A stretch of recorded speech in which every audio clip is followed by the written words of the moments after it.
A usted Buenas tardes, sí, profe. pero ahorita se salió y preguntaba que por qué. Pero sí lo escuchamos nosotros. Prof.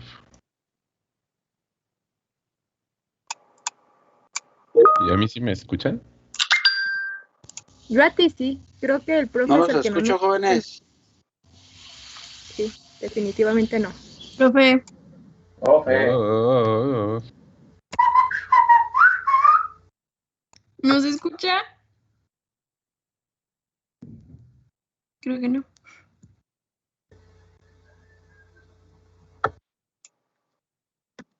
No nos quiere dar clase, yo creo. Profe.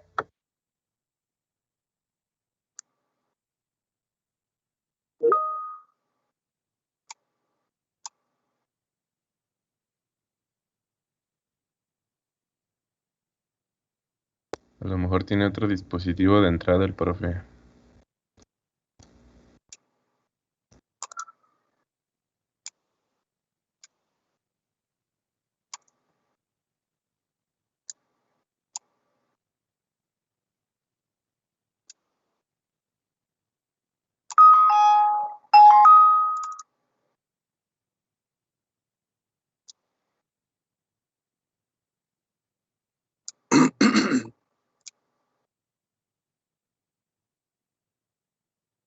Sí, ya los quité, pero no sé por qué no los escucho.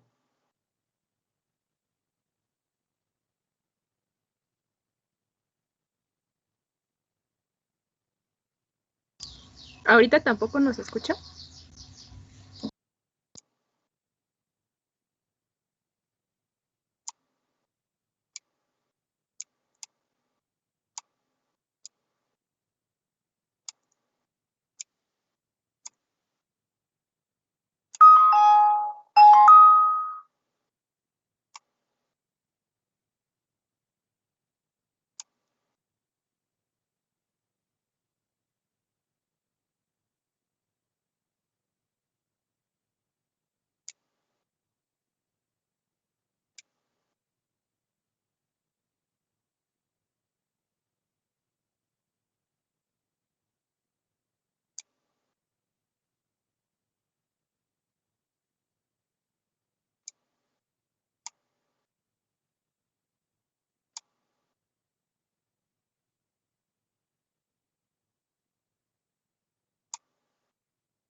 Sí, no los escucho. A ver, espérenme tantito.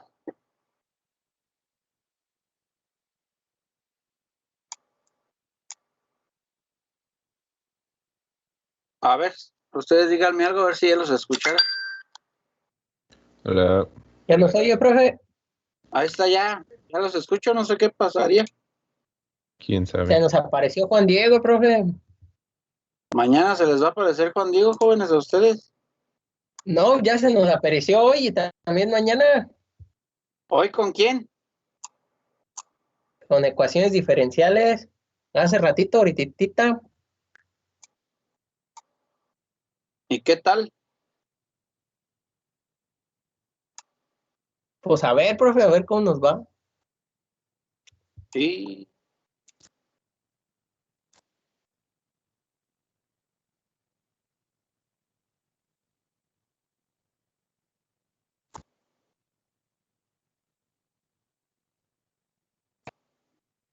Pues esperemos que vino. Esperemos que vaya bien, profe.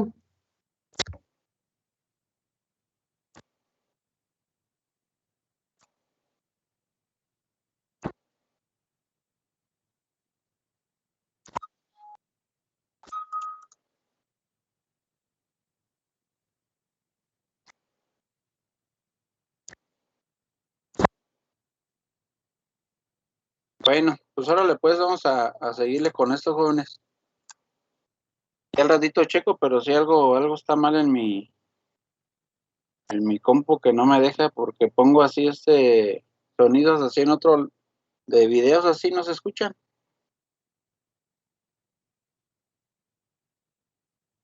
Pero entonces sí me escuchan ya bien.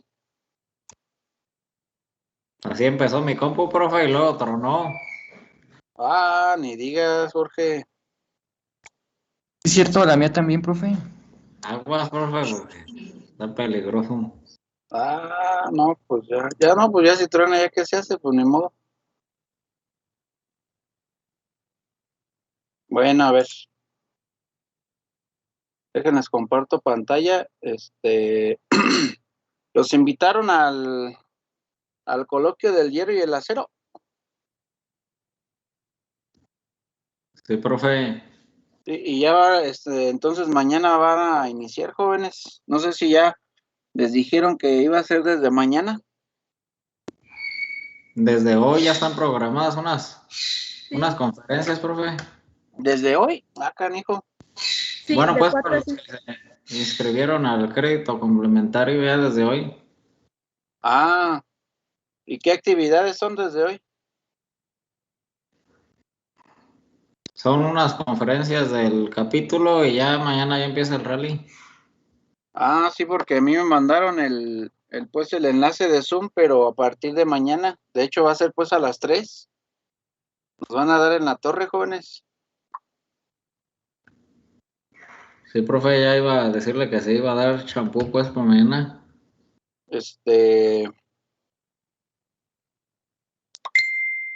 No saben sí, No, nada, profe, se me prendió el micro. el miércoles no vieron a qué horas va a empezar, o todos los días va a ser a las 3. Profe, Sí, alguna vez, bueno, durante las clases unos compañeros le estuvieron mencionando que si mejor dejaba un trabajo en lugar del examen. ¿Qué le parece? Mejor hacemos eso y ya nos quitamos del pendiente de estar aplazando los exámenes por porque sí no, nos conviene pues para obtener el crédito. no, sí, éntrenle, pero yo no voy a aplazar este examen. De hecho, necesito que hagan este examen. Ok. A ver, no sé si alguien tenga a la mano ahí la programación. A ver, pero no me acuerdo a qué me llegó. Sí, profe, yo lo tengo aquí a la mano. ¿Y todos los días a qué hora se empieza, Jorge? Solamente el miércoles y jueves a las 4, lo que es martes y viernes desde las 3. Bueno, lo que vamos a hacer es lo siguiente. Hasta lo que veamos hoy, hasta las 4:30, es lo que va a venir de su examen para de hoy en 8. Y entonces, esta semana, pues les voy a dar chance para que entren y puedan liberarlo de sus créditos, porque es algo muy importante también para ustedes. Entonces, el examen lo vamos a dejar de hoy en 8 hasta lo que veamos hoy, y ya desde mañana los quiero ver ahí en el coloquio, porque para que ustedes también vayan viendo. De hecho, invitaron pues a pura gente de la industria, para que se vayan dando un quemón qué es lo que hay afuera, y para que ustedes a lo mejor en algún dado momento pues puedan estar relacionando cosillas que por ahí han visto o que hemos mencionado, etcétera.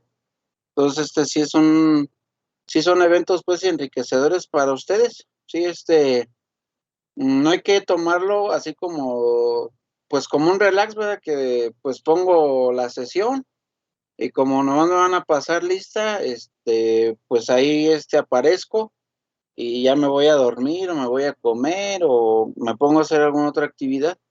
Estas actividades son, es retroalimentación para ustedes, para que se vayan también teniendo esa experiencia de, primeramente, cómo es que cada exponente o cada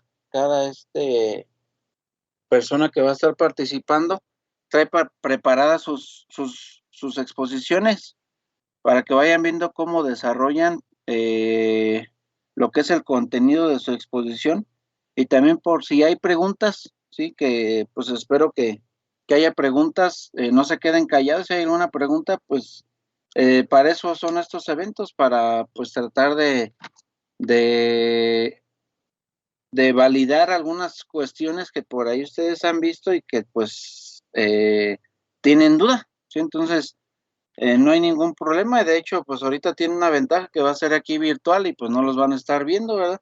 Porque muchas veces, y llega a pasar, o sea, no me van a dejar mentir algunos que si han ido a algún congreso o es el primero que van a ir, aunque sea virtual ahorita, ustedes tienen preguntas, tienen inquietudes, pero les da pena, o sea, como que no nos atrevemos a preguntar por vergüenza, por el qué dirán, porque hay muchas personas importantes o personas ya, pues que ya tienen un mejor manejo en cada uno de estos temas a, a participar, a ver cómo exponen y eso, y que no las digo, pero me quedo ya con esa inquietud.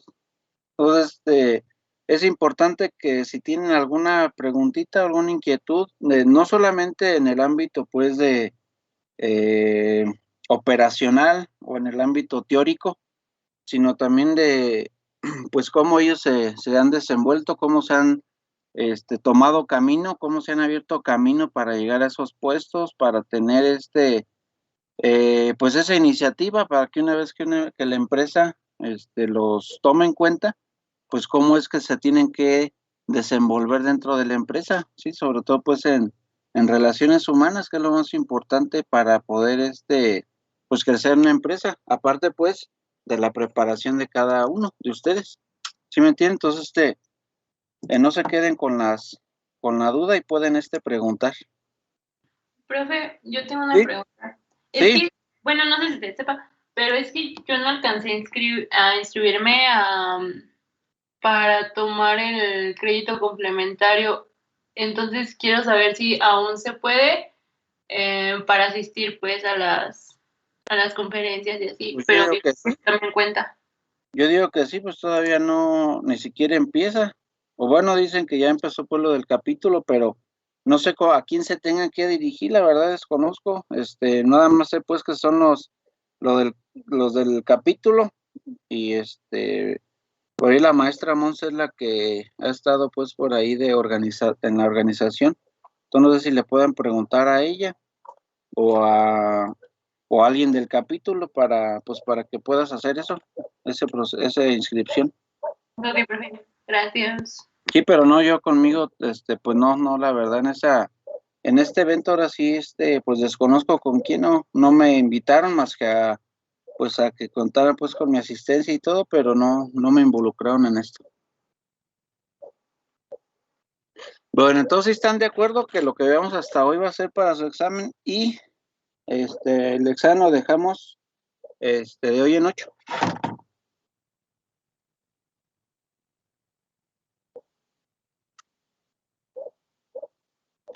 ¿Sí están de acuerdo o no? Ay, profe, no lo puede hacer, no sé, el miércoles, algo así. Es que entre más lo aplacemos, yo siento que es como... Sí, también otro día, pero yo quiero pues dejarles 2 horas. No, entonces sí, mejor el lunes, olvídalo, por Y favor. de hecho, El lunes. yo quería pues hacerlo mañana, nada más que ahora este fin me mandaron eso y dije, utala, dije ya se va a coincidir pues con lo que ya habíamos planeado nosotros. Pues a mí me parece bien el plan, profe. Sí, es que no, yo no puedo, en este examen sí no puedo dejar un trabajo, así como plantean algunos de ustedes, yo necesito evaluarlos, porque ya es bastante contenido y necesito pues ver si sí está bien claro lo que por ahí hemos estado viendo. Sí, finalmente es un examen, nada más que se atravesó esto, pero pues íbamos bien, o sea, yo pensaba poder hacerlo mañana ya que empezaran a exponer el miércoles, o sea, Profe, sí, disculpe, y para el examen vamos a necesitar ya como, pues ahora sí que las planillas hexagonales o algo así, o sea, para no perder tiempo en estarlas haciendo. sí, ya pueden traer o pueden Ok. dibujar lo que se deje en lo que son cada una de las celdas unitarias para que no tarden pues tanto. Sí, lo pueden hacer. ¿Y como cuántas ocupamos, profe? Como unas 5 de cada una. No, como unas 6 de cada una más o menos. Gracias. Sí, no, el examen no va a estar difícil, entonces, pues todavía a ustedes hasta les conviene para, pues que le den una repasadita esta semana hasta lo que veamos hoy. Profe, Sí, las planillas nada más vamos a ocupar las hexagonales y las cuadradas, ¿no? las hexagonales y las cúbicas, Julián, no cuadradas. Eso, perdón, las cúbicas. Sí, nada Ando más, cansado. eso fue lo que vimos en esta unidad. Sí, ustedes ya cuando lleguen a materiales cerámicos van a empezar a ver, las demás celdas, sobre todo pues las tetragonales, las ortorrómicas, etcétera. Pero finalmente para aleaciones metálicas ya les había comentado que pues las más comunes son la cúbica y la hexagonal, y de ahí ya parten varias cuando ya hablamos de un compuesto o una fase. Sí, pero para este examen nada más esas, Julián, las hexagonales y las cúbicas. Vale, profe. Sí, ya dependiendo a ver qué les pregunte de ahí. Bueno, entonces vamos a continuar donde nos quedamos, jóvenes. Aquí. ¿Se acuerdan que nos quedamos aquí?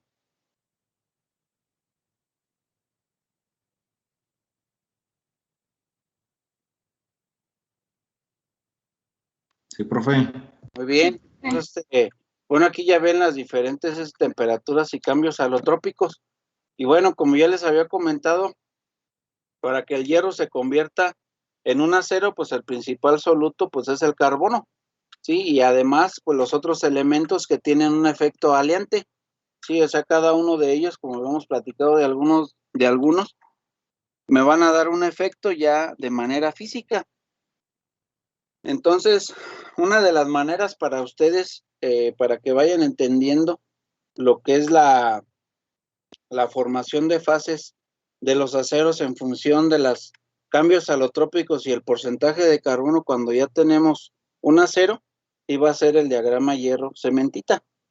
El diagrama hierro-cementita nos involucra lo que es la temperatura y la composición de lo que es el carbono. Nosotros asumimos que finalmente el balance de este porcentaje de carbono que se presenta aquí pues es de hierro y los elementos aliantes que tengamos en cada composición química.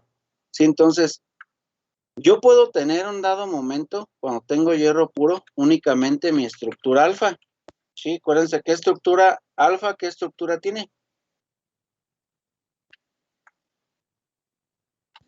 ¿Cuál dijo, profe, el alfa? La fase alfa, ¿qué estructura tiene? La BCC. BCC, ¿verdad? ¿Y la fase gamma? FCC. Muy bien. Entonces, si yo parto de eso, yo sé entonces que cada una de ellas, inclusive la fase delta, va a tener una estructura cristalina, ¿sí? Que las va a caracterizar dependiendo de la temperatura a la que estemos y dependiendo, pues, de su cambio alotrópico. Pero cuando nosotros ya hablamos de carbono, estamos hablando que finalmente, como lo vamos a ver más adelante, pues va a ser un defecto, que ese defecto a su vez, pues nos va a estar a nosotros generando pues el cambio de lo que es la estructura de cada uno. Entonces, por aquí voy a escribir al lado. Entonces, por ejemplo, nosotros sabemos que el hierro alfa finalmente corresponde a mi estructura FCC, pero nosotros vamos a tener esta estructura FCC.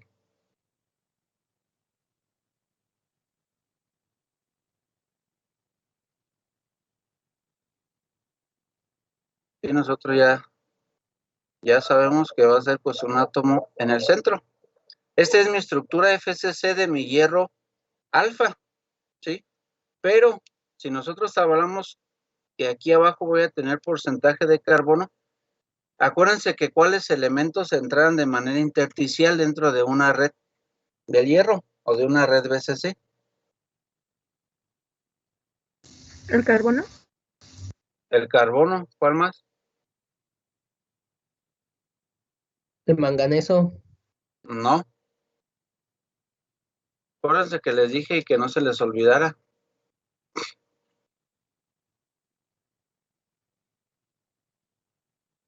¿Qué otro ¿El elemento? litio? No, Creo. ¿Tampoco? no.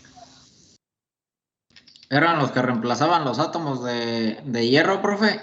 No, esos son sustitucionales. Estamos hablando de los intersticios, del que entra entre átomo y átomo. Ya les había dicho una vez que nada más son esos átomos.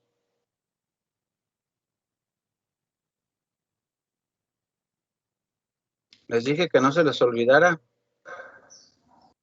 No son el chon, ajá. El chon, jóvenes, acuérdense. ¿Ya se acordaron? Ya, profe. Sí, el carbono, el hidrógeno, el oxígeno, el nitrógeno y el boro son los únicos elementos que pueden entrar de manera intersticial, o sea, entre un espacio entre átomo y átomo, ¿sí? Y entonces, en este caso, pues son estos elementos. Cuando yo hablo de una solución sólida sustitucional es cuando ya reemplazo átomos de los vértices de los elementos, cuando yo cumplo ciertas reglas, ¿sí? Pero de esta manera, los átomos intersticiales, sí, son estos en los cuales pueden entrar en cualquier estructura cristalina y es el espacio que está entre átomo y átomo. Sí, entonces es como si ustedes tuvieran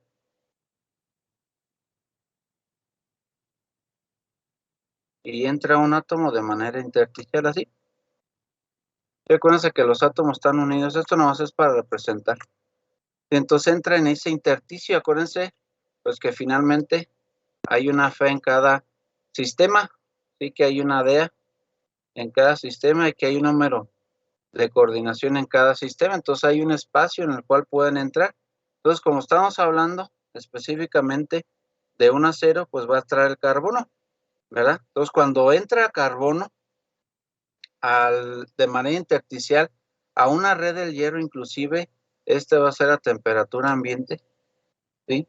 Nosotros vamos a tener entonces que este ya no va a ser únicamente hierro alfa, ahora va a ser hierro alfa más carbono y me va a dar ya igual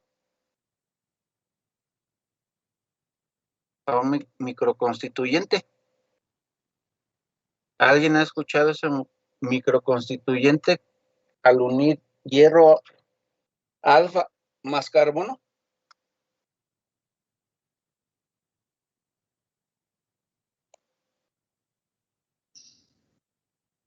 Pues sería el carburo de hierro, profe, pero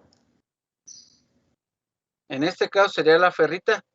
Está también otra cuando yo ya incremento más el porcentaje de carbono, ¿sí? Que sería finalmente el carburo de hierro. En mi carburo de hierro se llama cementita, ¿sí? Entonces, cuando yo ya tengo carbono en una de las transformaciones alotrópicas del hierro, yo ya transformo microconstituyente. Entonces, si el carbono entra a la red BCC, yo voy a obtener ferrita. Si el carbono entra a mi red FCC, yo voy a obtener austenita. Siento la austenita es hierro gamma más carbono. Mi hierro gamma sin carbono es un cambio alotrópico. Mi hierro gamma más carbono es un microconstituyente que ya me forma una fase específica de un acero, ¿sí? Entonces, ustedes por aquí van a ver finalmente existe el diagrama hierro cementita y el diagrama hierro carbono. Este es el más empleado para hacer algún tratamiento térmico debido a que se considera una fase metaestable. y esta se considera una fase o un diagrama en equilibrio. Entonces, esta fase metastable a mí me ayuda debido a que se asemeja más a un cambio microestructural en la realidad, y esto es ya más que nada en condiciones en equilibrio. Estamos hablando en condiciones estándar. Entonces, a mí me conviene usar el diagrama hierro-cementita y para poder asumir un comportamiento más a la idealidad. Entonces, se fijan, en el eje Y, ¿sí?, está lo que es la temperatura. En el eje X está lo que es la composición de carbono. Fíjense cómo va desde 0. Aquí está, por ejemplo, marca 0.008 hasta 6.67% en carbono. ¿Por qué creen ustedes que llega hasta 6.67 y no hasta un 100%, como ustedes esperarían ver en cualquier sistema?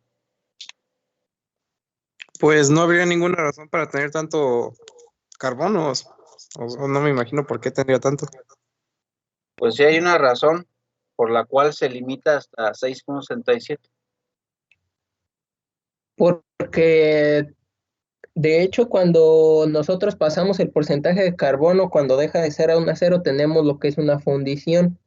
Y las fundiciones, no estoy seguro, pero creo que se caracterizan por ser muy duras, pero a la vez pues muy frágiles. Y yo, pues me imagino, pues, Eda, no estoy seguro, que a lo mejor llega hasta 6.67 porque después de ese porcentaje de carbono se tendría pues un material pues que no serviría como tal, no tendría una aplicación. Ok, miren, aquí dice, fíjense aquí, dice aceros de esta composición, que es 0.0025%, hasta el 2% o 2.1%, hay varios autores que lo manejan así. Después de aquí yo ya voy a tener fundiciones, sí, inclusive hasta aquí. Entonces, este 6.67 es como, por ejemplo, ustedes, cuando van a echarse unos tacos. ¿Cuántos te echas tú, Chucho? Se ve que le empaca chido. Unos 7, profe. 7. Y te dijera, pues ahora le van a hacer de agorra, te invito a 15. Pues no, ¿verdad? O sea, a lo No, mejor ya no la hacíamos. con mucha hambre te comes 11, 10 y ya quedas a reventar. Entonces, algo muy similar. Es una saturación que tiene cada estructura cristalina, específicamente hablando del hierro, ¿sí?, en la cual ya no acepta más carbono. Quiere decir que tenemos una solución sólida saturada en carbono. Entonces, este es el porcentaje permitido de carbono en hierro. No más se acepta ya después de esta composición. El carbono puede quedar de manera de grafito, pero no dentro de la red, sino ya por acá afuera, porque ya no fue soluble en lo que es la red del hierro. Entonces está en cuestiones de solubilidad, jóvenes. ¿Sí? Pero ustedes sí van a poder clasificar que el del 2 al 2.1% hasta el 0.0025% voy a tener aceros, y que del 2.1 hacia el 6.67 voy a tener lo que son ya fundiciones. Entonces, yo puedo tener fundiciones, ¿sí?, que son con carbono, con alto porcentaje de carbono. Inclusive puedo tener fundiciones grises, fundiciones blancas o fundiciones nodulares, ¿sí? Pero de aquí hacia acá yo voy a tener puros aceros. Quiere decir que yo voy a tener entonces microconstituyentes que ya se formaron al agregar un porcentaje de carbono en el hierro. Entonces aquí dice, toda esta línea que se ve aquí, ¿sí?, es mi línea que marca lo que es la solubilidad de ferrita. Quiere decir que después de aquí yo ya voy a tener ferrita más cementita, ¿sí? Entonces, si se fijan, hay varios puntos y hay varias líneas. Por ejemplo, la A1, la A3, la ACM son las más importantes. Si se fijan ustedes, dependiendo del porcentaje de carbono dentro de lo que son los aceros, yo voy a calentar, imagínense aquí a punto 8, que es un acero eutectoide o un acero perlítico, que mi perlita va a ser alfa más cementita. Entonces, imagínense, yo voy calentando y después de esa temperatura, sí que son 727 grados, a 728 grados yo ya voy a cambiar a una estructura austenítica o a una fase austenita del hierro, que es un acero. Si ustedes se fijan acá, si yo tengo aquí nulo porcentaje de carbono sobre toda esta línea, acuérdense que después de los 912 yo cambio a lo que es hierro gamma, pero todavía no es austenita. Austenita es hasta que yo ya le introduzco un porcentaje de carbono. ¿Sí nos estamos entendiendo? Por eso es que yo formo microconstituyentes dentro de lo que es el acero, ¿sí? Producto del carbono que entra de manera intersticial, siempre de manera intersticial, a mi red del hierro. Y dependiendo de la temperatura, yo voy a tener diferentes fases. Si se fijan acá, pues está lo que es el hierro delta. Si se fijan. ¿Sí ven? Entonces el hierro delta, ese sigue siendo hierro delta, inclusive aunque tenga carbono.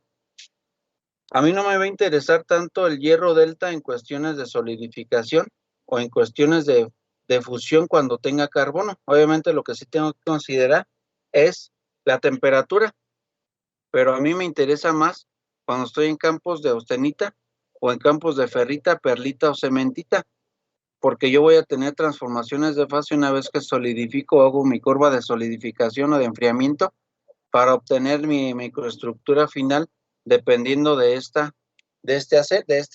diagrama. Obviamente, que en los tratamientos térmicos, pues hay más diagramas, ¿sí? Que nos van a permitir a nosotros estimar una transformación de fase debido al enfriamiento, que son los diagramas TTT o los diagramas tiempo, temperatura, transformación. Pero bueno, este diagrama, si yo les doy diagramas de equilibrio, me lo van a hacer de memoria. ¿Sí? Eso es lo que yo siempre hago. Y si lo hacen, jóvenes, siempre lo han hecho. ¿Sí? Les doy chance hasta 1 o 2 intentos para que ustedes lo hagan. Entonces, fíjense, aquí dice 0 y voy incrementando, fíjense, de aquí a aquí, para llegar a punto 5, ¿cuántas líneas son? Y fíjense acá, para llegar de 4 a 6.67 es casi la misma distancia o la misma variación en concentración. ¿Quién me dice por qué la escala está de esta manera? De aquí de 0 a 0.5, y se fijan ustedes, cada vez se va cortando más el porcentaje de carbono. Y fíjense la distancia de 0 a 1 y la distancia de 5, perdón, sí, de 5 a 6, y es 1% de carbono. Pero ¿por qué aquí en este diagrama está así? Más pequeño y acá está más grande. Porque tal vez encontramos más puntos de interés de 0 a, por ejemplo, hasta 2, que va un poquito más amplio que en los otros. Sí, de hecho, cada una de esas variaciones de de porcentaje de carbono, pues es muy susceptible a los cambios que vamos a obtener nosotros durante el calentamiento y enfriamiento. Pero ¿cómo le hicieron para hacer esta escala aquí? Acuérdense de sus clases de mate o de métodos numéricos que están llevando ahorita.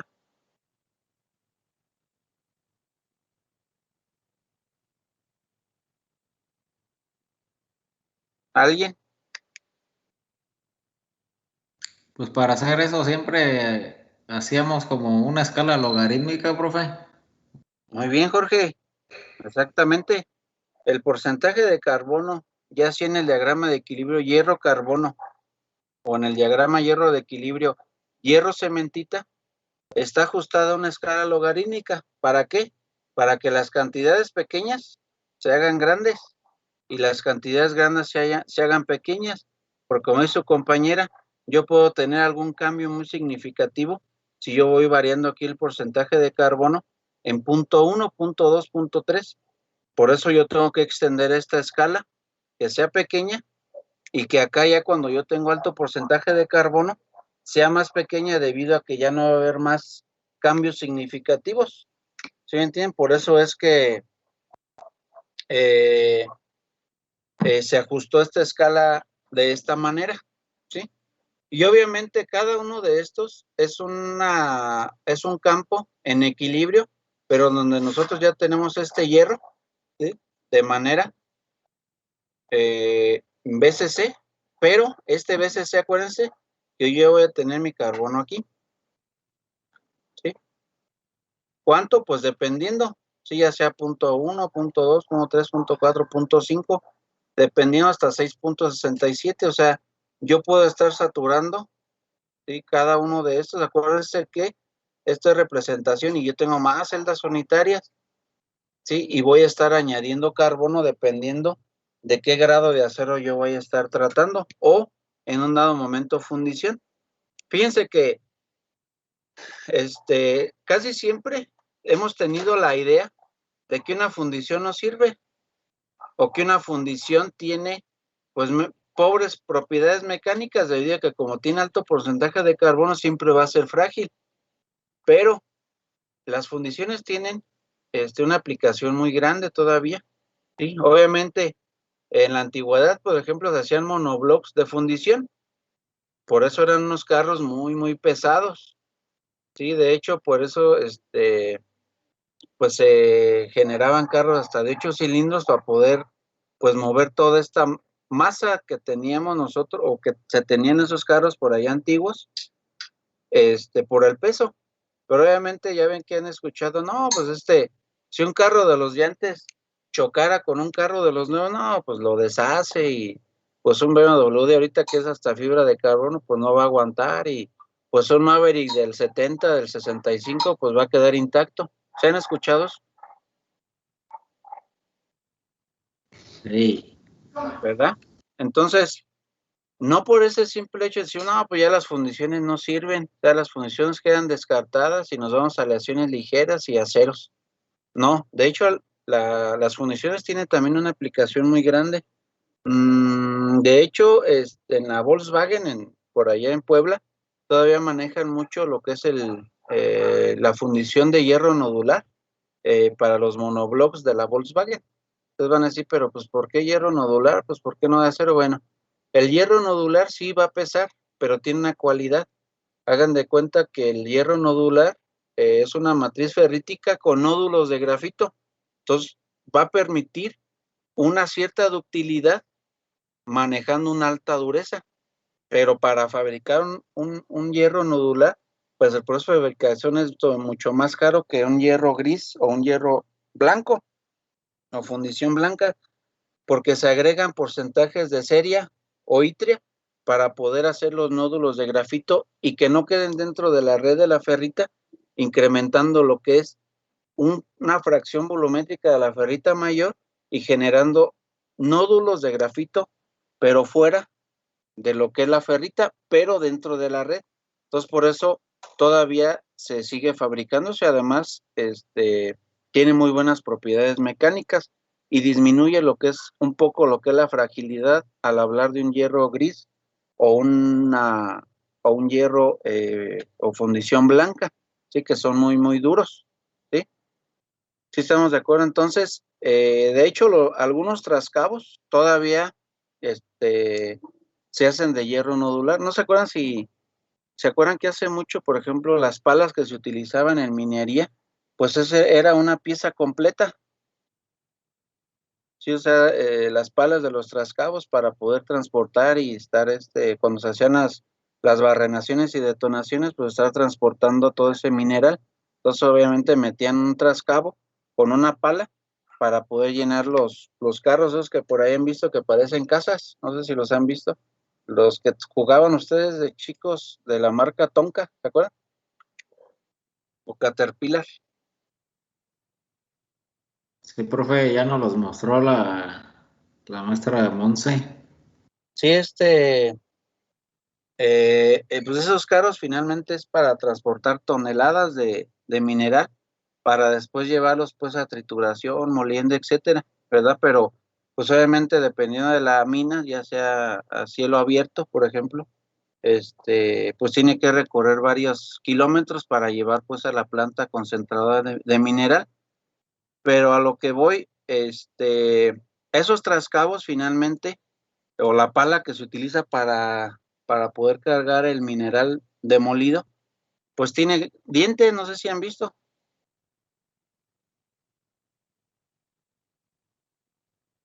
Sí, profe. Han visto por ahí en las obras que están por ahí los tractores y trascabos. Entonces ahora, en vez de hacer una pieza corrida, hacen una pieza y hacen la pura pala, pero sin dientes. Únicamente dejan el orificio para atornillar cada diente. Entonces cada uno de esos dientes es una fundición, que la fundición en este caso va a tener una alta resistencia al desgaste. Sí, pero ya cuando el desgaste es prolongado, ya no se cambia toda la pala, sino nada más cada uno de esos dientitos que por aquí les estoy diciendo, para no desperdiciar toda esa pala. Pues imagínense, cargan 20, 30 toneladas como para desperdiciar toda la pala y llevar la chatarra y que fuera fundición, pues va a costar mucho trabajo otra vez. Si se lleva pues a procesos de fusión, en lo que se corta, pues se necesita un material de alta dureza para que pueda cortar todo eso y hacerlo chatarra y volverlo a fundir y otra vez sacar el carbono o balancearlo, etcétera. Entonces, pues no conviene, pero con este hecho les digo que las fundiciones también tienen una aplicación muy grande. Sí, no nada más siempre nos vayamos con aceros y con aceros ultraligeros y alta aleación o con aleaciones no ferrosas. Sí, las fundiciones también tienen su aplicación. Bueno, entonces, cada uno de estos va a permitir varios puntos, ¿se fijan? Sí, que ahora que estemos en la unidad 4 vamos a ver por qué se llaman puntos invariantes. Sí, pero entonces cada uno de ellos, se fijan, acá es líquido, desde esta línea, toda esta línea que ven por aquí, y arriba de aquí, pues es líquido. Entonces en cada una de estas líneas, dependiendo del porcentaje de carbono, va a ir disminuyendo para convertirse en sólido. Díganme qué característica, ya por último, verían ustedes de acuerdo a esta línea, ¿sí? Y de acuerdo al porcentaje de carbono, y que sea algo diferente.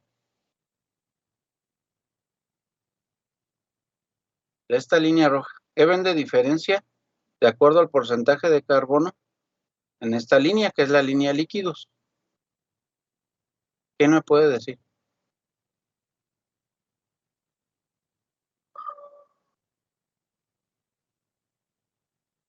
Pues a lo mejor que entre mayor porcentaje de carbono tiene un punto de fusión más bajo, Muy bien. pero ahí yo puedo observar que ya después del 4.3% ya no es así, pero ahí sí ya no sé qué es, profe. Ok, exactamente, Jorge. Entre mayor sea el porcentaje de carbono, el punto de fusión para obtener ya una aleación, ya sea de acero o ya sea de fundición, pues voy a requerir puntos de fusión más pequeños.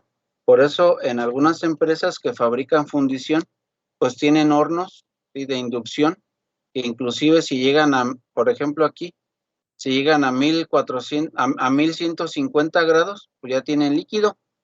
Y no así si, por ejemplo, tuvieran un acero con muy bajo porcentaje de carbono, tendrían casi que estar pues en 1540, por ejemplo.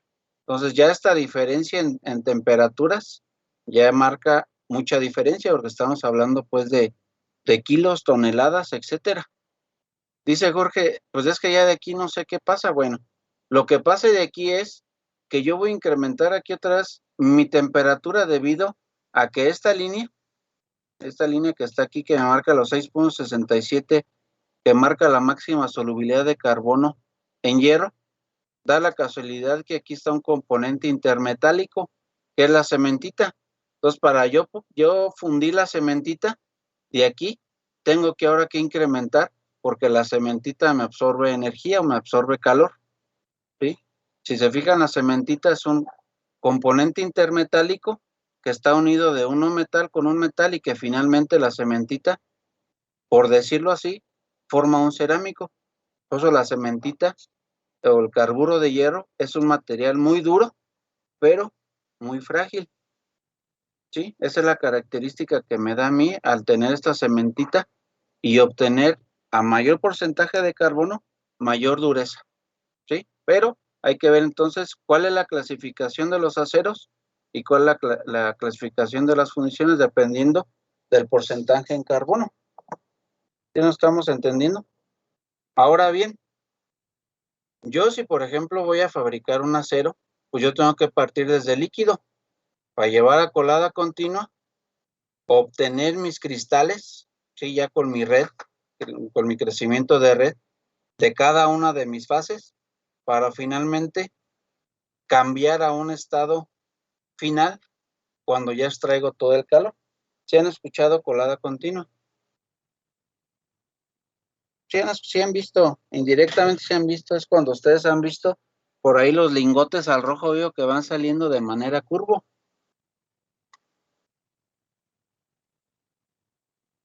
¿Verdad? Si no, aquí se los muestro, miren.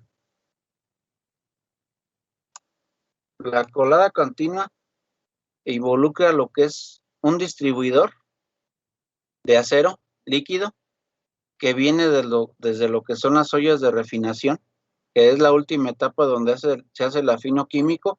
Entra un distribuidor, su nombre lo tiene debido a que me distribuye a cada molde. Estos son polvos de cobertura, lo que está agregando, que ahorita pues ya en la actualidad no hay ningún operador agregando eso, por las altas temperaturas y por evitar algún accidente. Se agregan estos polvos de cobertura a lo que es mi molde, que es un molde, puede ser de palanquilla, puede ser de planchón delgado o planchón convencional o un dado momento perfil, y me va a ayudar a mí a formar una escoria que me va a ayudar a evitar una reoxidación o una difusión de lo que son gases de la atmósfera hacia mi acero líquido, y que me va a ayudar aparte por el movimiento oscilatorio del molde a que no se pegue esta cascarilla que ven ustedes aquí. Esta es la primera capa solidificada. Si esa primera capa solidificada se llama shell, si es la que se obtiene o es la costra que se va obteniendo por la extracción de calor debido a que este material tiene que tener una alta conductividad térmica, que ya por ahí ustedes me han dicho, pues que finalmente, ¿qué material tiene alta conductividad térmica?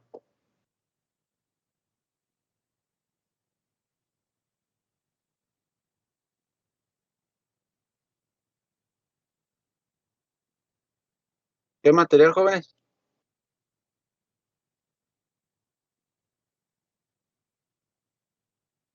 ¿Ya se les olvidó?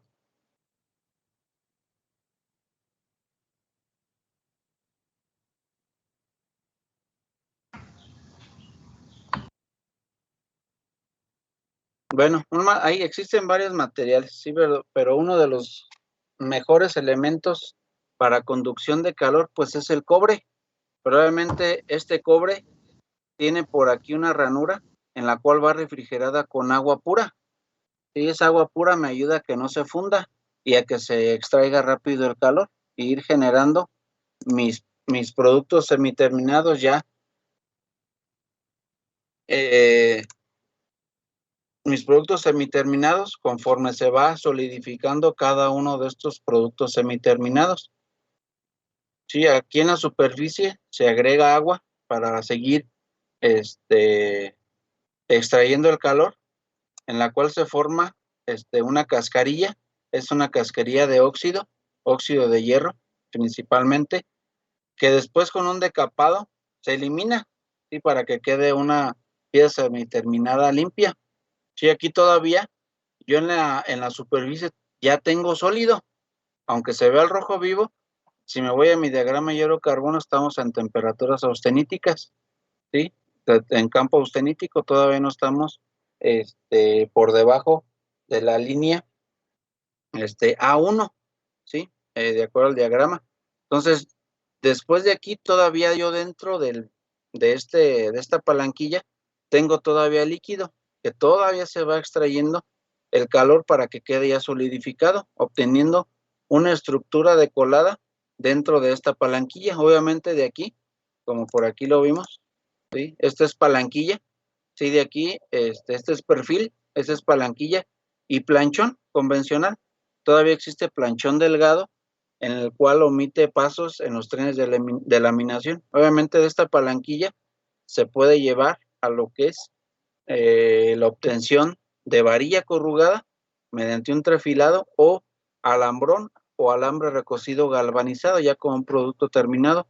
Aquí todavía se va a lo que es la laminación para poder reducir el área, que exista una recristalización, un cambio de fase si es en caliente, ¿sí?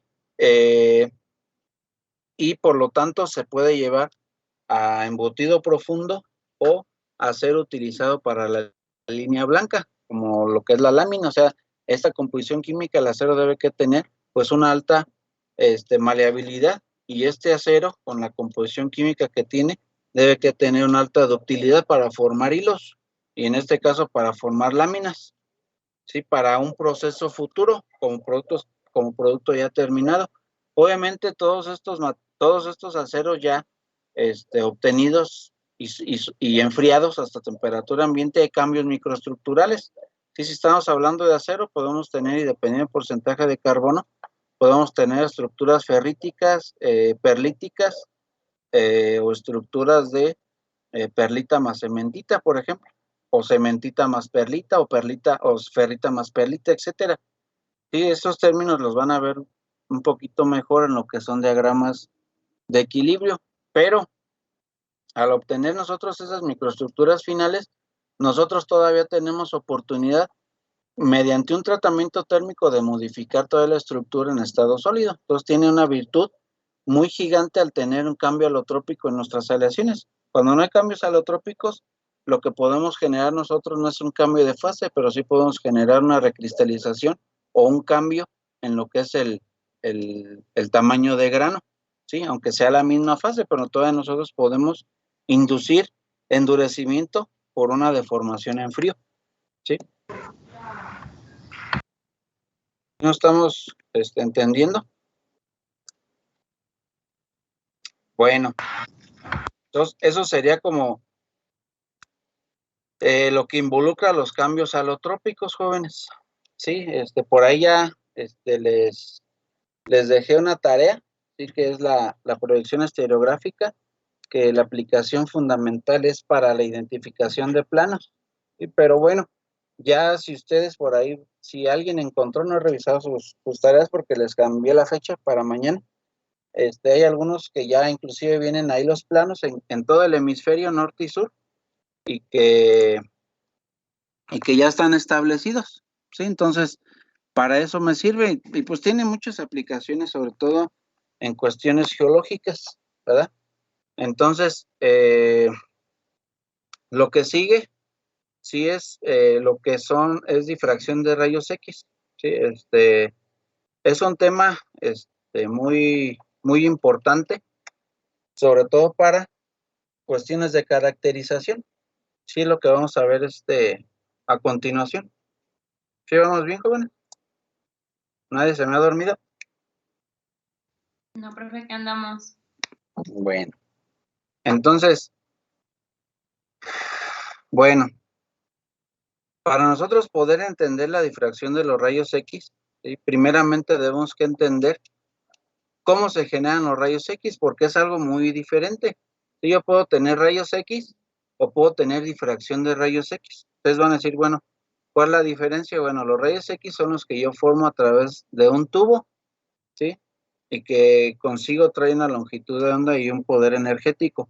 Y la difracción de los rayos X es cuando yo ya hice incidir lo que son mis rayos X con la materia y que me resultó una difracción en la cual yo voy a aprovechar en cuestiones de caracterización. ¿Sí me entienden? Sí, entonces fueron descubiertos en 1895 por el físico Röntgen en este laboratorio de física, así como lo ven, muy rudimentario, ¿sí? Generalmente pues fue a través del análisis que le hizo por ahí a su señora esposa. Sí, bueno, experimentando con un tubo de rayos catódicos cubierto con un papel negro, se observó una nueva radiación que provocara la fluorescencia de un mineral cercano. Sí, entonces, Si se acuerdan, entonces otra vez regresamos a lo que es longitud de onda, ¿sí? Acuérdense, esto ustedes ya se la saben. Sí, bueno, los rayos X finalmente sigue cubriéndose en el espectro electromagnético. Entonces esta longitud de onda, ¿sí? Que nos genera este espectro, por ser un espectro ya forma longitud de onda, por ser un espectro ya nos forma lo que es una radiación, un poder energético electromagnético. ¿Sí? Entonces estos rayos X varían entre 0.02 y 100 Armstrong. Está en ese rango de longitud de onda, que es muy pequeña, ¿sí? Y acuérdense, cuando tenemos longitudes de onda muy pequeña, ¿qué pasaba? Teníamos mayor energía. ¿Y qué más?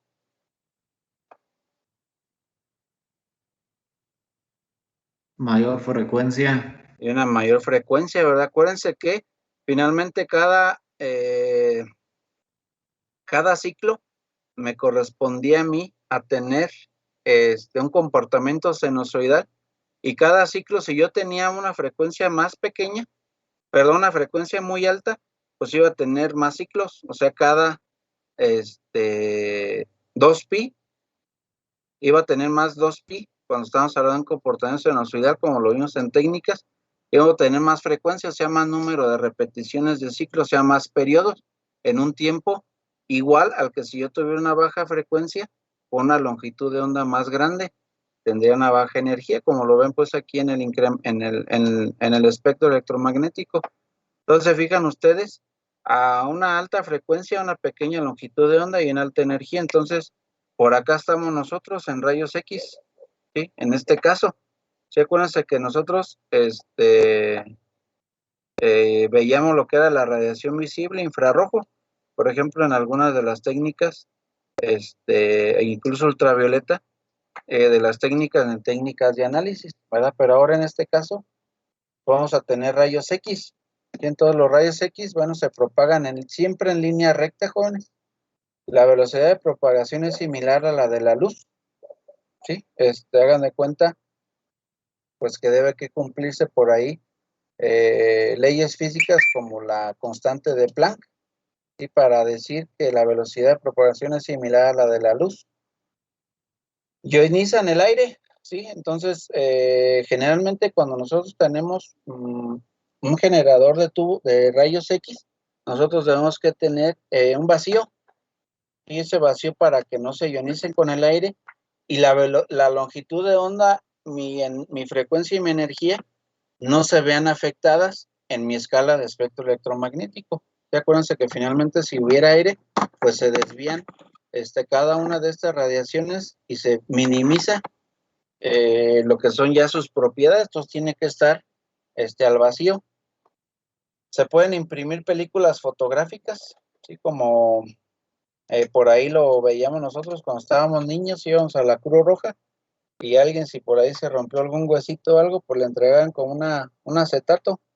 Entonces en ese acetato pues ya se sacaban, y luego de ahí iban con un especialista, un traumatólogo, y pues ya pues les decían, no, pues aquí tiene su fractura, etcétera. Por eso es que se veían este tipo de imágenes. Obviamente aquí se le ve que trae un anillito, miren, ¿sí ven?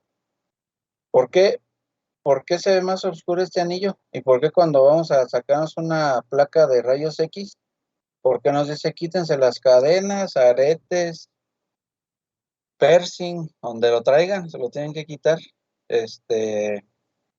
para que no salga como una señal de ruido y se vea algo muy oscuro? ¿Por qué creen que se ve esto muy oscuro?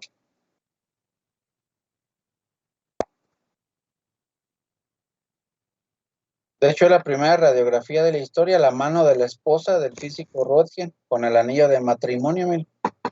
Por si había duda que estaba casado, pues aquí está casada, aquí está la prueba. Pero ¿por qué se ve oscuro?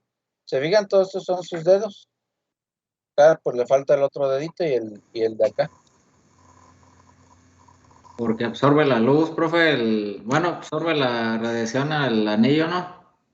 Muy bien, porque absorbe la radiación al anillo. ¿Y por qué la absorbe?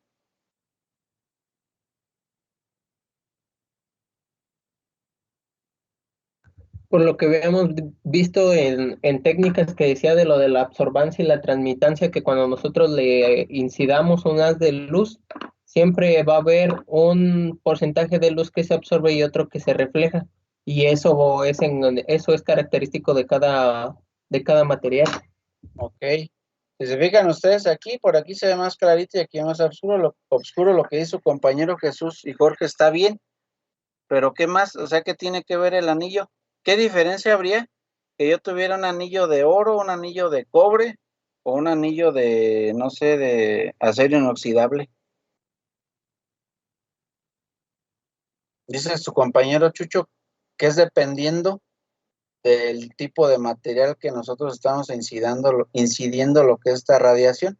Obviamente los huesos, que es un material compuesto de lo que es de un cerámico formado de calcio y fósforo y con fibras de colágeno, que es un polímero, pues obviamente pues va a dejar pasar más cantidad de radiación, por eso es que se ve más claro, pero cada uno de estos materiales, acuérdense que finalmente van a tener una estructura cristalina, van a tener un acomodo cristalino, van a tener por ahí sus propiedades, ¿sí? De densidad, propiedades de peso atómico, configuración electrónica, etcétera. Entonces, dependiendo de eso, si yo tengo mayor cantidad de átomos o mayor número de coordinación, que son los elementos o los átomos que están más cercanos unidos, formando enlaces, yo voy a permitir que se quede más retenida esa radiación, ¿verdad?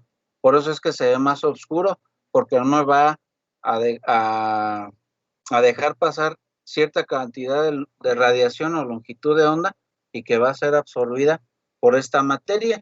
Pues se fijan ustedes, todas estas materias que por aquí nosotros tenemos de anillos o cosas metálicas, finalmente son, ¿qué, jóvenes?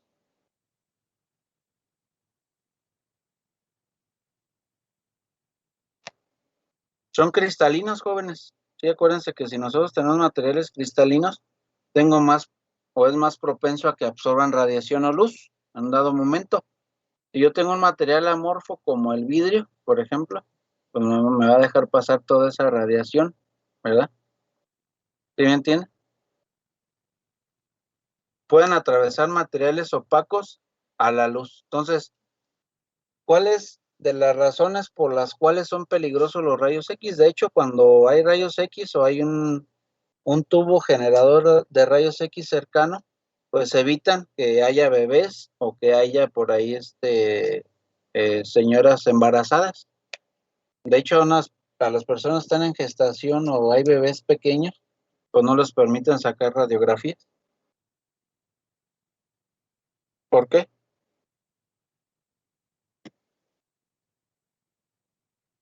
¿Se han escuchado eso, verdad? Tal vez porque destruye, bueno, afectan el ADN, ¿no? O sea, cuando se hace la replicación celular, ¿no? Puede ser que haya como mutaciones o algo así. Muy bien, Rodolfo, exactamente. O sea, nosotros vamos a tener cadenas de ADN muy susceptibles cuando estamos pequeños. O sea, si se fijan ustedes los huesitos o el tejido, la piel, cuando hay alguien muy pequeño, pues está muy suave, o sea, pues le falta madurar. Y entonces todavía esas cadenas de ADN pues están creciendo y se pueden modificar, generando por ahí algún tumor, que es una mutación, o generando por ahí malformaciones genéticas, sobre todo, pues algún feto, ¿verdad? Todavía tiene pues ADN pues más susceptibles a alterarse por alguna radiación de este tipo, por eso es que son malas. Y más malas, ¿por qué? ¿Qué diferencia hay de una longitud de onda que nos genere la luz visible a estos rayos X?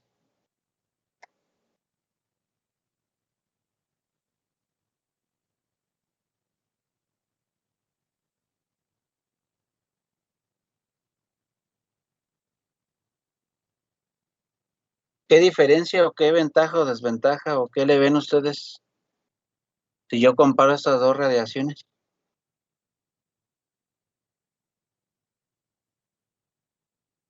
¿Sí me entiende la pregunta?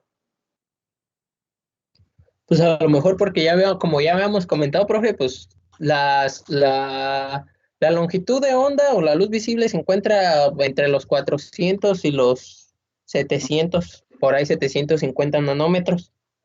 Entonces, cuando, como ya habíamos dicho, cuando se tiene una longitud de onda con o sea, más corta, pues se lleva mayor energía y hace rato, como dijo mi compañero Rodo, pues puede generar mutaciones en las células.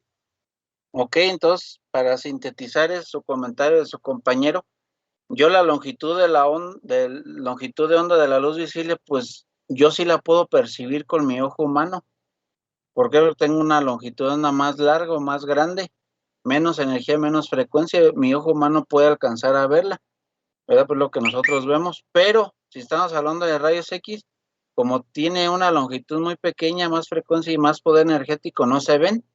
Por eso ese es el detalle, de que yo no los voy a ver, pero sí me pueden afectar. Ese es el problema, porque mi ojo humano pues no es capaz pues de verlo, ¿verdad? Pero yo sí lo puedo analizar mediante lo siguiente, miren. Sí, entonces, la generación de los rayos X, bueno, se necesita un tubo, que lo vemos aquí, ¿sí? Al vacío, y este tubo está constituido de un ánodo, ¿sí? Perdón, de un cátodo y de un ánodo. Entonces hagan de cuenta aquí. El cátodo, ¿sí? Tenemos un filamento incandescente que va a emitir electrones, ¿sí? Y vamos a tener nosotros un ánodo, ¿sí? Por convención siempre el ánodo pues va a tener signo negativo. En algunos otros procesos incluso el ánodo puede tener signo positivo. Todo es cuestión de ver la polaridad en cómo está acomodado el circuito, pero por convención siempre ustedes van a escuchar que el cátodo es positivo y que el ánodo es negativo, pero en algunos casos se puede revertir, ¿sí? Que este sea negativo y este sea positivo. Sí, pues ustedes tienen que ver lo que es la polaridad, ¿sí? Dónde es la corriente, ¿sí? Por ejemplo, el positivo, y por dónde fluyen los electrones del negativo. Entonces, es cuestión nada más de ver cómo está lo que es, de dónde se está suministrando lo que es esa energía eléctrica, ¿verdad? Pero bueno, este filamento, sí, que me va a generar, aquí hagan de cuenta que se genera una alta temperatura, el cual ese filamento, que es nuestro cátodo, genera una alta cantidad de energía mediante luz, hace vibrar lo que son los electrones que constituyen este filamento, y este filamento con el tiempo pues se tiene que cambiar porque finalmente pues está perdiendo masa, ¿sí? Y que va a impactar lo que es un ánodo. Obviamente esto tiene que estar refrigerado. ¿Por qué? Porque los electrones son acelerados mediante una alta tensión, entonces está generando pues una alta temperatura, en lo cual la energía cinética que llega aquí, pues disminuye, ¿sí? Por el impacto hacia el ánodo, generando que estos electrones entren en el átomo de lo que es mi ánodo, que generalmente el más utilizado, otra vez, que tenga una alta conductividad eléctrica, ¿cuál sería? Pueden ser varios, pero el más convencional. El cobre. El cobre. Muy bien, jóvenes. El cobre es uno de los elementos con buena conductividad. Ustedes dirán, pues mejor pongan plata. Pues sí, pero para poner un ánodo y que esté refrigerado de plata, pues va a estar muy cariñoso, ¿verdad? Entonces, la longitud que me genera la interacción de los electrones con mi átomo de cobre es suficiente para yo generar mis rayos X. Por eso no hay necesidad de poner, por ejemplo, plata o poner oro, ¿sí? Porque pues esos son los mejores conductores, ¿sí? Para generar lo que es mi radiación. Nosotros tenemos esta tubo de vidrio, envoltura de vidrio en la que se hace el vacío, ¿sí? ¿Qué creen que tenga este tubo de vidrio aparte que nos genera el vacío? Porque se fijan, aquí hay alta radiación, pero ¿qué más creen que tenga este tubo de vidrio? O la bóveda en la cual se abre y se cierra, donde está ahí mi generador de rayos X. Porque adentro hay radiación. Aunque vaya en línea recta, yo puedo tener por ahí alguna fuga. Entonces, ese tubo de vidrio, ¿creen que sea vidrio del que tenemos en la casa o en los carros? No, profe. ¿Qué creen que pudiera tener aparte de lo que es una red de sílice, calcio, sodio, boro etcétera. Si se fijan ustedes, quieren que haga vacío, pero aparte que no pase esa radiación. ¿Qué más creen que pueda tener? Pues yo no sé si esté bien, pero yo parece ser que una vez escuché que el plomo absorbía la radiación, profe. ¿Quién te dijo eso, Chucho? Eh, Creo que usted nos dijo una vez en técnicas, pero no me acuerdo. Yo les dije, Chucho, exactamente, ya te acordaste. De hecho, el plomo, pues tiene, pues una alta densidad, ¿verdad? De hecho, por ahí, cuando estábamos chicos, o inclusive ahorita, buscábamos por ahí un pedacito de plomo cuando, no sé si a alguien le tocó, hacer sus cañas de pescar, ¿verdad? Y en vez de poner un tornillo muy grandote, pues poníamos un pedacito de plomo por ahí pegado al anzuelo para que quedara bien el flotador, porque si no el flotador no iba a servir, pues no iban a saber. Entonces el plomo está muy pesado, ¿verdad? O sea, con un fragmento, un volumen pequeño, puedo tener un alto peso por su densidad. Sí, es como si ustedes te dijeran aluminio, pues van a decir ustedes, pero aluminio, ¿por qué? Pero si tiene una densidad bien pequeña, o sea, la radiación puede pasar muy rápidamente a través de toda la estructura FCC de la red espacial del aluminio, pues mejor le ponemos plomo, el cual el plomo pues tiene pues una alta densidad. ¿Yo no? Sí, yo se los dije, Chucho. Muy bien, si te acordaste. Entonces, este vidrio contiene una película de plomo y el plomo pues se va a estar o va a estar encargado pues de absorber esa radiación para que no vaya a afectar pues a los que estén fuera, porque si no, imagínense, estaríamos todos chuecos, jóvenes, si estuviéramos por ahí en rayos X. Yo la verdad utilicé mucho difracción de rayos X, entonces pues nos daríamos en toda la torre. ¿Estamos de acuerdo? Entonces tiene una película de plomo. Por eso es que todos los difractómetros tienen su tubo de rayos X, sí, pero debe que tenerse plomo. Entonces, si no está cerrada lo que es la ventanilla de operación, el equipo no va a accionarse. Así de fácil. Entonces, pues el plomo pues es mucho más denso pues que el hierro, ¿no? Creo que tiene una densidad, no sé si de 11, por ahí me acuerdo, o de 11 punto y algo, no recuerdo bien pero es de 11, yo me acuerdo. Y entonces, entonces si la bóveda o la ventanilla de operación no está cerrada, no pueden generar rayos X.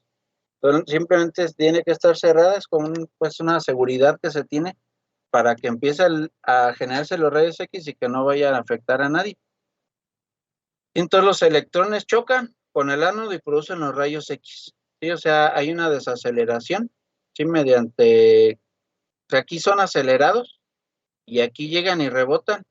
Entonces esta desaceleración cuando impactan con el blanco, sí genera que los electrones se entren a través de las capas del átomo. En este caso, pues átomo de cobre. ¿Sí? Entonces, bueno, eso es algo similar. Pues aquí dice que es un rodillo o redondo de cobre, ¿sí? Como llegan a alta velocidad, tiene que estar pues refrigerado porque generan pues una alta energía cinética que genera alto calor. Entonces, si no está refrigerado ese equipo, pues no puede funcionar porque inclusive pues el cobre pues sigue siendo su punto de fusión, que ya todos conocemos, ¿sí? Que no es muy alto y puede llegarse a fundir. Entonces, imagínense, sigue por ahí el filamento, ¿sí? Que hay diferentes filamentos, inclusive hay filamentos muy, muy puntualizados, como el hexauro de lantano, es un filamento muy, muy bueno, ¿sí? El de tuxteno, por ejemplo, que también es bueno, ¿sí? Pero ahí va a depender pues, entonces de la marca, pero finalmente es generar electrones de alta tensión para que interaccionen con lo que es mi blanco o mi ánodo, ¿sí? Voy a tener un voltaje aplicado y un metal pues va a ser mi ánodo. Entonces, rápidamente, bueno, la generación de rayos X se inicia a un valor mínimo de voltaje, que dependiendo del material de ánodo, se produce un espectro continuo de rayos X, ¿sí? Al aumentar el voltaje, la intensidad de todas las longitudes de onda aumentan y el valor de la longitud de onda mínima decrece.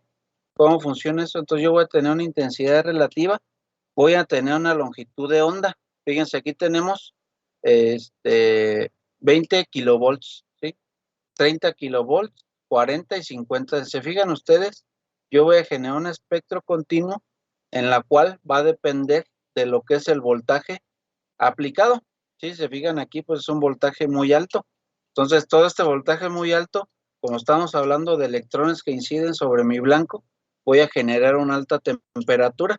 Pero generalmente todo esto es una señal de espectro continuo de rayos X que yo necesito para después generar mi espectro característico, que ahorita vamos a ver.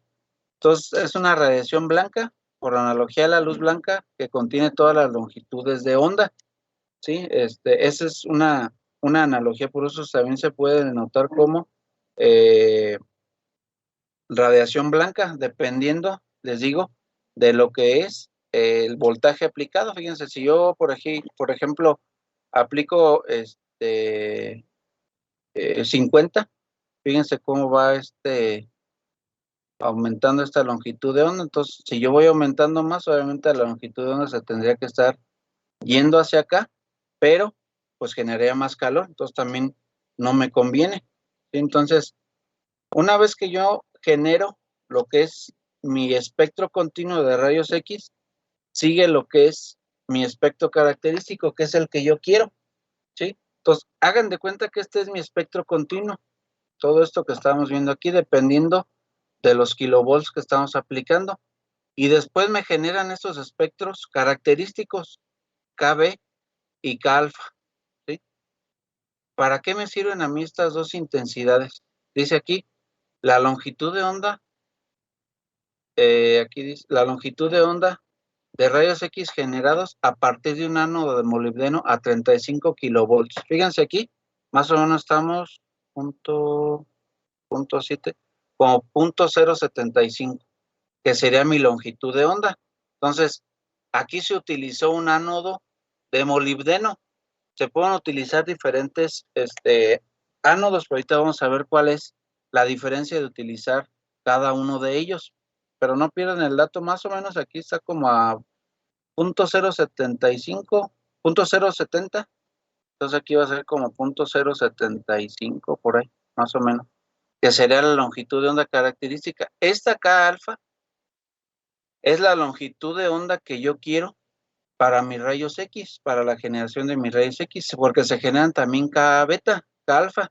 Ahorita nos fijamos por qué cada una de estas dos señales, pero yo quiero esta. ¿Por qué?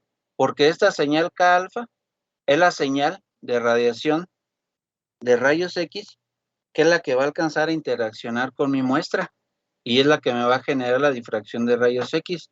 Y la difracción de rayos X es la que me va a ayudar a mí a caracterizar las fases presentes en mi material a través de los índices de Miller o mis planos, ¿verdad? Entonces, miren, cuando se supera un valor determinado del voltaje que depende del material del ánodo, fíjense, del material del ánodo, aparece el espectro característico que se superpone al espectro continuo. ¿Sí? Entonces, si nosotros superamos el voltaje del espectro continuo, se va a sobreponer mi espectro característico, que es la longitud de onda que yo quiero para caracterizar mis materiales. ¿Sí? Entonces, se genera al ir variando el voltaje, pero después se superpone este espectro característico y que es la intensidad de acuerdo a la longitud de onda que yo quiero en esa radiación, que es la que yo voy a necesitar para que interaccione con mi material, el material que yo voy a llevar mío, o sea, de mi investigación. ¿Sí? Fíjense, casi latino. Dice aquí 0.08, entonces vamos por aquí, sería 0.07, que si lo convertimos a Armstrong, sería 0.7. Entonces, bueno, el espectro característico de molibdeno es a 0.71. Bueno, pensé que era 0.075 y me equivoqué. 0.71. La de cobre es de 1.54, entonces la del cobre va a estar todavía más acá. Mi señal característica va a estar más acá. La de cobalto 1.79 y la de hierro 1.93 y la de cromo 2.2. De estas de aquí, ¿cuál creen de ustedes que sea más efectiva en radiación de rayos X para que interactúe con mi muestra?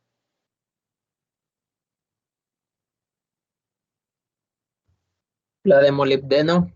La de molibdeno, ¿verdad? Pero está un poco, pues casi el doble de caro el molibdeno que el cobre, pero con la radiación del cobre se ha denotado o se ha demostrado que siempre se van a tener muy buenos resultados en difracción de rayos X. Por eso el cobre, que es de los más económicos, bueno, el hierro también es económico, pero me genera una longitud de onda más grande, y la del cromo, estas ya no me sirven mucho porque me pierde el carácter energético. Ya necesitaría incidir más rayos X a mi muestra para poder yo generar una difracción de rayos X. Entonces, con la del cobre nos quedamos, ¿sí? Entonces, es la que, inclusive en publicaciones científicas de todo el mundo, han utilizado radiación K-alfa del cobre. Y así la van ustedes a ver, que se obtuvieron el patrón de difracción de rayos X con radiación K-alfa del cobre. ¿Sí? Entonces, esta es la radiación característica del material, que sería mi señal K-alfa y K-beta. Pero ¿por qué esta es la más intensa y por qué esta es menos intensa? Esta sí va a interaccionar con el material, pero no me va a generar difracción de rayos X. Esta es la que sí me va a generar difracción de rayos X, por eso es el espectro característico que yo busco para que entre esa radiación a mi muestra, que es la que tienen todos los difractómetros de rayos X. Sí, aquí es el espectro continuo, pero es el que se va formando al ir variando el voltaje de los electrones que inciden sobre mi blanco, que sería mi cátodo, en este caso, pues alguno de ellos. ¿Sí? Entonces, la chida o la buena es mi radiación K-alfa, no se les olvide, pero se va a producir K-beta, pero esta es la que llega a mi material. ¿Sí?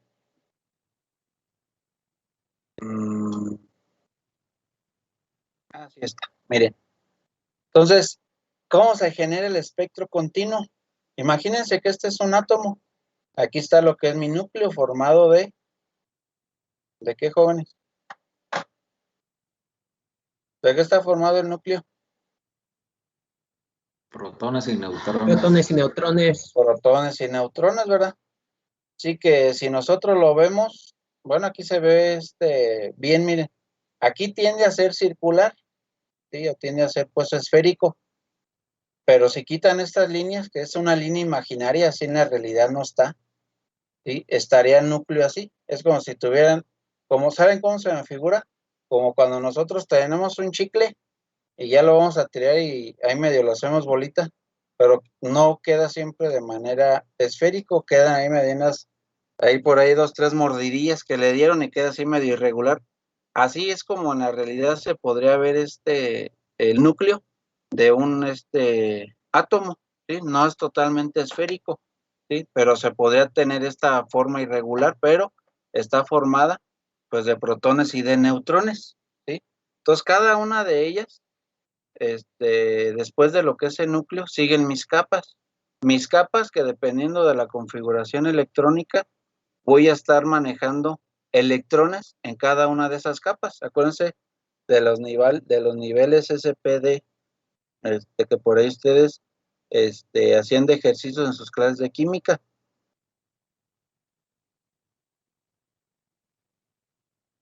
¿Sí? Entonces,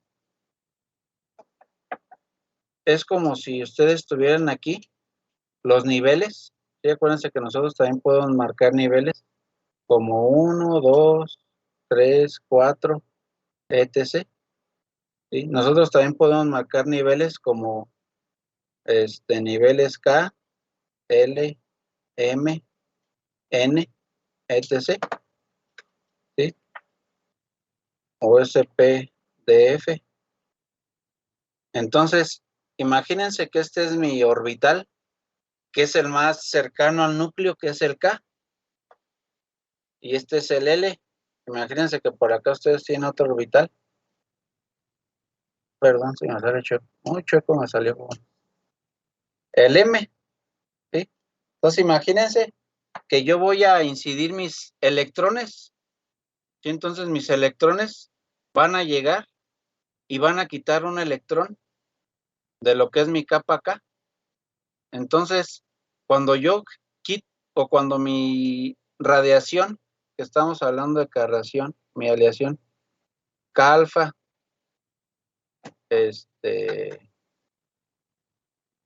K alfa del cobre, por ejemplo, es igual a 1.54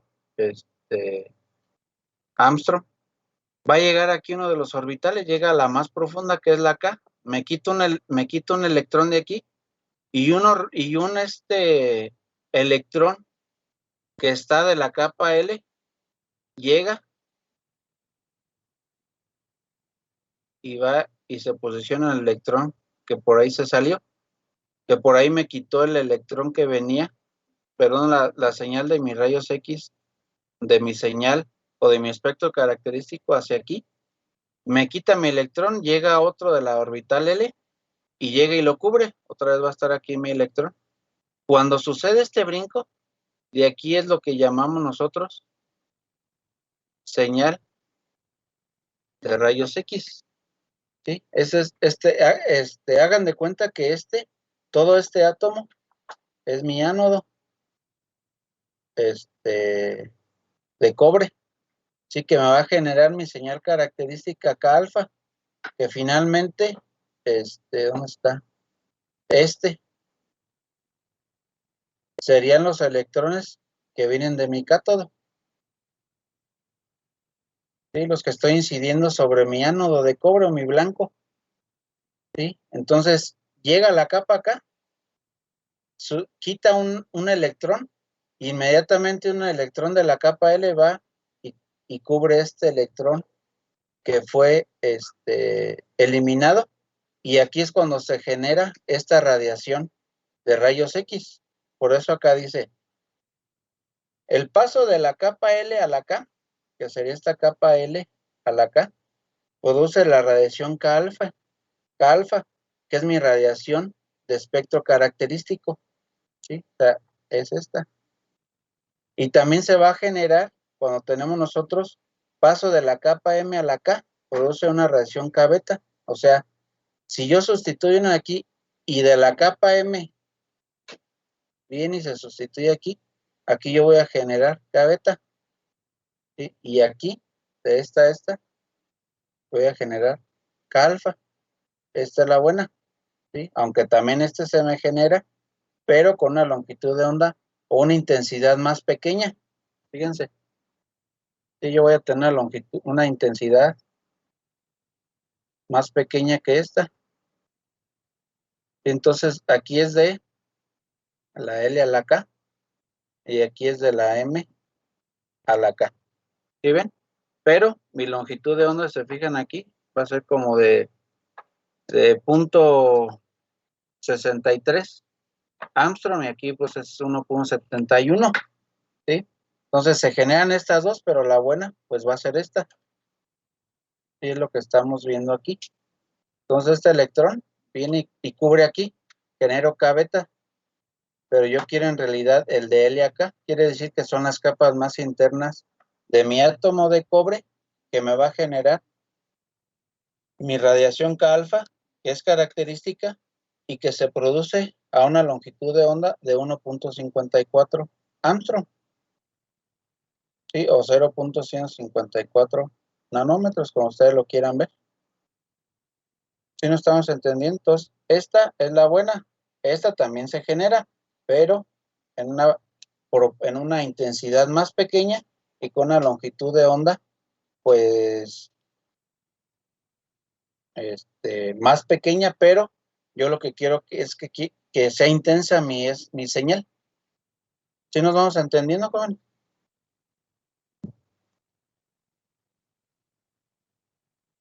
Profe, entonces cuando inyectan los electrones chocan unos con otros. Cuando chocan, pues por eso se genera también una alta cantidad de calor, Chucho.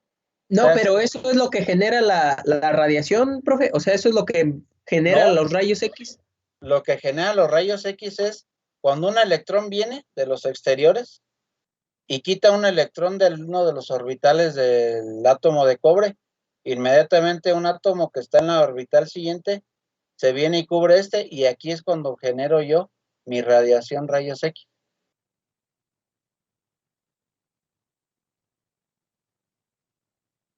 ¿Sí me entiende? Oh, perdón, profe, no alcancé a escuchar el último que dijo que Ah, chocaba, o sea, más bien que no chocaba, sino que llegaba.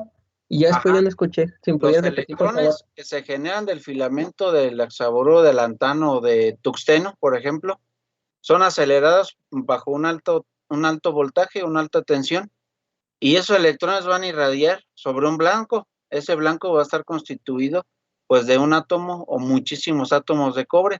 Entonces va a llegar a la capa más pequeña o a la más interna, que es la capa acá, desprendiendo un electrón, lo quita, y inmediatamente un electrón de los que están en el orbital L va y cubre el que estaba en esta capa del que me quitó lo que es mi radiación de mi cátodo o mi electrón de mi cátodo.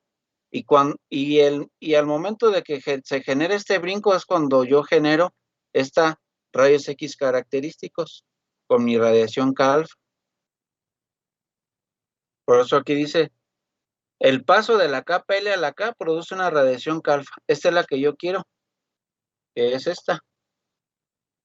¿Sí? Entonces el simple hecho de brincar un electrón de un orbital a otro para cubrir el espacio que se dejó al desprenderse un electrón de mi cobre, producto de los electrones que se irradiaron desde lo que es mi cátodo, forma lo que es mi radiación de rayos X. ¿Sí? Sí, profe, gracias. Muy bien, entonces, de aquí es que nosotros decimos ahora, esta ley de Bragg me dice a mí el grado de interacción de lo que son mis rayos X, fíjense, aquí voy a poner mis rayos X, que inciden sobre mi muestra, pero mi muestra, acuérdense que si es cristalina, vamos a tener aquí una distancia, que la vamos a llamar distancia interplanar. ¿Por qué? Porque como yo tengo un material cristalino, yo tengo planos, ¿sí? Hagan de cuenta que es como si yo tuviera aquí, voy a dibujar aquí, un sistema cúbico simple, ¿sí? Si yo dijera que estos serían mis ejes X y Y, si yo dijera que ¿qué plano se generaría aquí? Pues yo diría, pues el que tengo aquí, si yo tuviera mi origen aquí, ¿sí? Yo estaría generando, si por ejemplo dijera mi plano 1, 1, 0, este sería mi plano 1, 1, 0, este que está aquí. Si dijera, es que es mi plano, menos 1, 0, 0, pues es mi plano que está acá. ¿Sí? Si yo cambiara el origen, ¿sí me entienden? Entonces yo tengo varios planos. Entonces, cuando yo ya llevo mi material a caracterizar a un difractómetro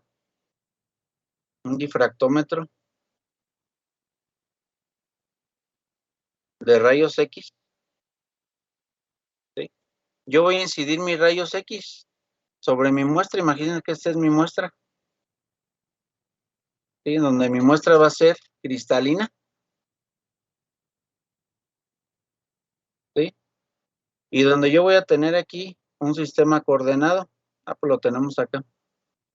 Sí, donde yo voy a formar finalmente siempre, ¿sí? Aquí si seguimos este esquema, ¿sí?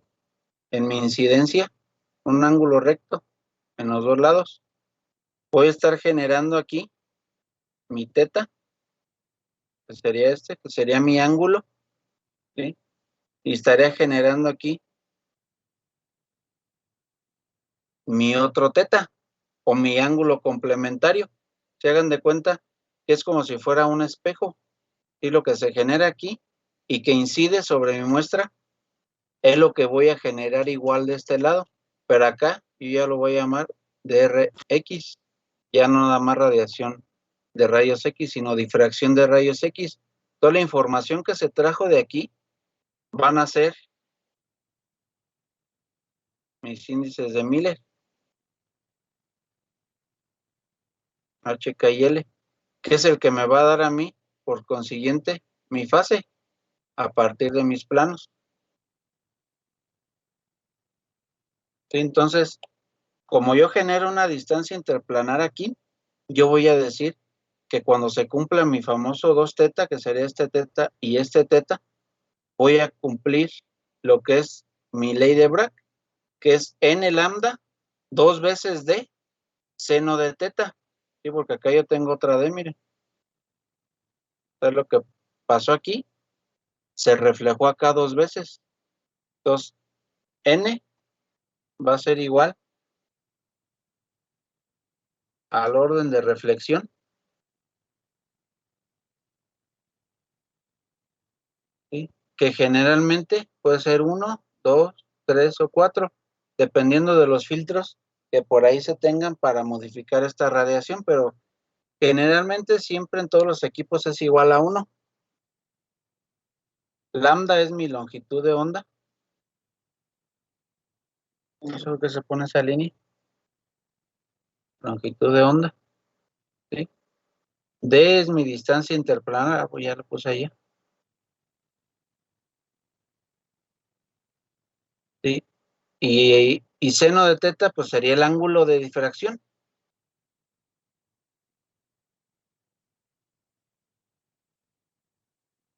El ángulo de difracción. ¿Sí? Entonces, eso es lo que yo tendría al momento de ya generar rayos X jóvenes. ¿Sí? Entonces, mi ley de Bragg tiene que estar constituida por esta ecuación y cada uno de estos elementos representa esto. ¿Sí estamos de acuerdo? Obviamente todo esto lo van a ver más profundamente en caracterización. Yo les iba a poner unos ejemplos y todo, pero ya por el tiempo yo creo que hasta aquí le vamos a dejar, jóvenes. ¿Sí? Con que tengan claro esto me doy por bien servido.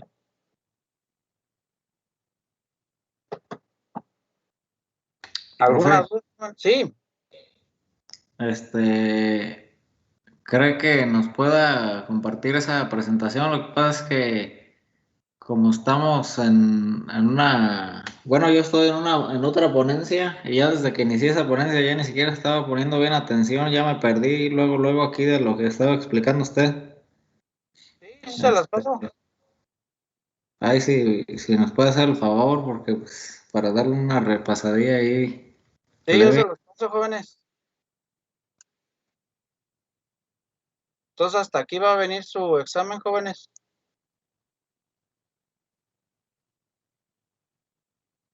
¿Sale? ¿Le oyen 8?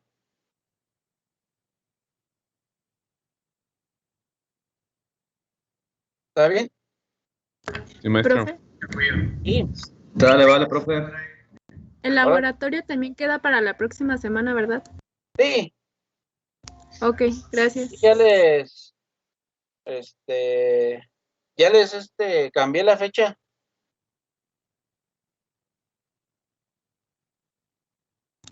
Gracias. Muy bien.